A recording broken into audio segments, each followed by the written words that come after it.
కోసమే చేశాడుగా దేవుడే, తన కోసమే బ్రతకాలని నీకుందిగా ఈ ఊపిరి.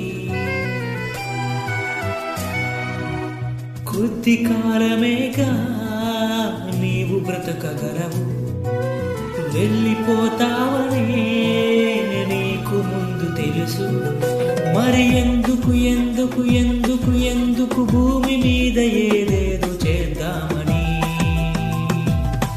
పద ముందుకు ముందుకు ముందుకు ముందుకు తండ్రి అయిన దేవునిని చూద్దామని. ఈ లోకమే నీ కోసమే చేశాడుగా దేవుడే, తన కోసమే బ్రతకాలని నీకుందిగా ఈ ఊపిరి.